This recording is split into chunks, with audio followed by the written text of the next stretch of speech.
woman suspected of stealing was pressed to death.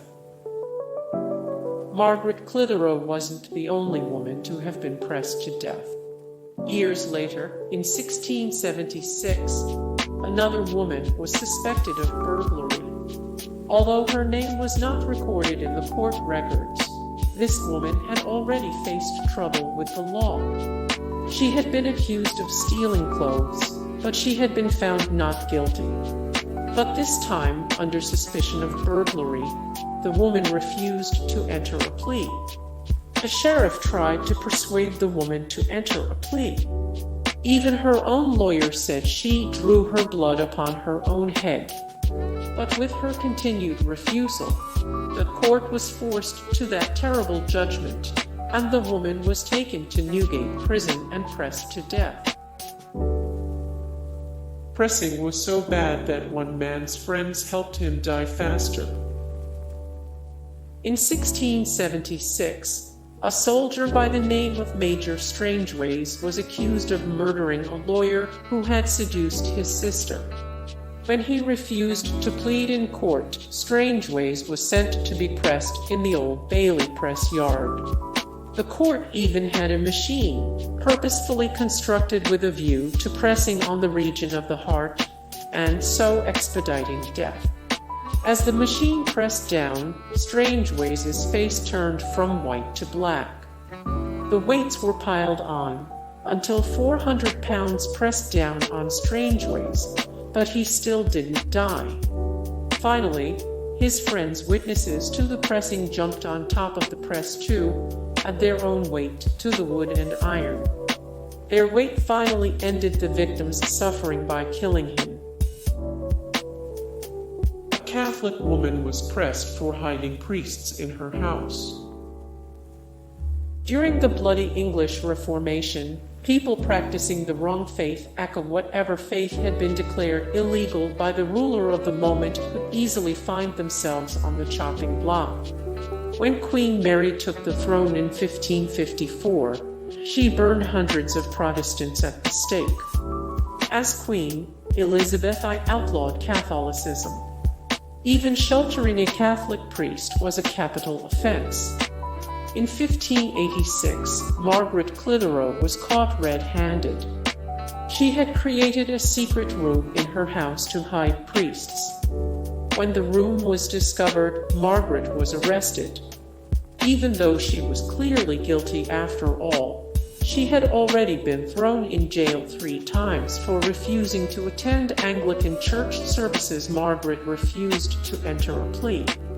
Without a plea, the trial could not move forward, and Margaret was ordered to endure the punishment of pressing. The victims were not even convicted criminals. In its heyday, a pressing went a little something like this. First, the individual sentenced to pressing was stripped naked. Then, heavy weights were laid upon his body, creating the sensation of suffocation. More and more weights were added, tormenting the poor sufferer. And a man or woman could live for days with weights crushing them until they died an agonizing death. The punishment was known as peine forte et dure, or strong and hard punishment, and the people who endured the punishment had not been convicted of a crime at all. In fact, peine forte et dure was used to coerce a suspected criminal to plead guilty or not guilty. The goal was to force suspects to make a plea before the court so that they could be put on trial. Europeans thought death by elephant was bad, but they were crushing people for lesser offenses. In the 19th century, Europeans gasped in horror at reports of grisly execution methods in Asia. One of those methods was execution by elephant, in which trained elephants would torture and kill enemy soldiers or convicted criminals. Trained elephants could even slice off limbs with their tusks before crushing men to death under their feet.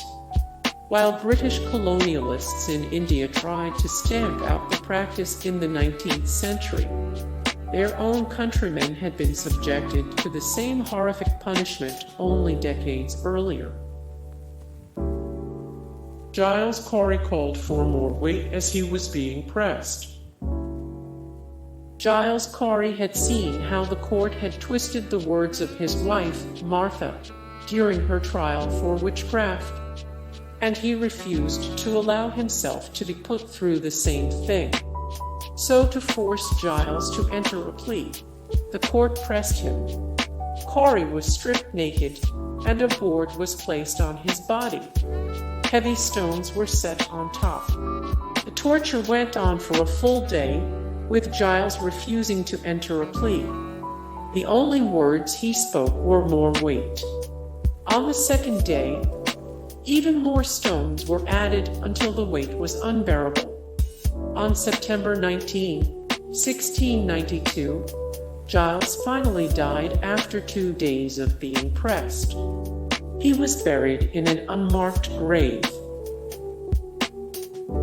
The most famous pressing happened during the Salem witch trials. The most famous case of pressing to death comes from the Salem witch trials. During the panic over witches that swept the village of Salem, Massachusetts, in 1692, nearly 200 people were accused of witchcraft. A special court was created to hear the cases, and 18 people were convicted and executed by hanging for the crime of witchcraft. One of the accused was Giles Corey, an elderly farmer with a bad reputation. Nearly 2 decades earlier, Corey had beaten a man to death for stealing apples. And Corey's wife, Martha, had also been accused of witchcraft. On September 9, Martha was convicted of witchcraft and sentenced to be executed. Just days later, the same court told Giles that he would stand trial for witchcraft. He refused, and the court decided to press him. Using 800 pounds to press a woman made her ribs burst through her skin. Margaret Clitheroe, charged with harboring priests and practicing Catholicism, was taken to a public bridge on March 25, 1586, for refusing to enter a plea. First, she was stripped naked in front of everyone, which scholars Peter Lake and Michael Questier explained as an obscene, virtually pornographic, shaming ritual. Her limbs were tied with ropes and stretched. A door was placed on her chest, and then the weights were slowly added. At any point during the extended torture, Margaret could have chosen to enter a plea of guilty or not guilty. She would have been put on trial and almost certainly found guilty and executed. But Margaret refused. The jailer began to pile more stones on the board, burying Margaret under 800 pounds of weights. Her spine snapped, and her ribs burst forth of the skin. The grisly execution inspired a scene in the BBC series Gunpowder, in which an elderly woman was crushed to death for conspiring against the monarchy. Hey guys, thank you so much for the support and likes and comments down below, and also thank you so much for watching, and I look forward to see you in the next video. Then take care, bye.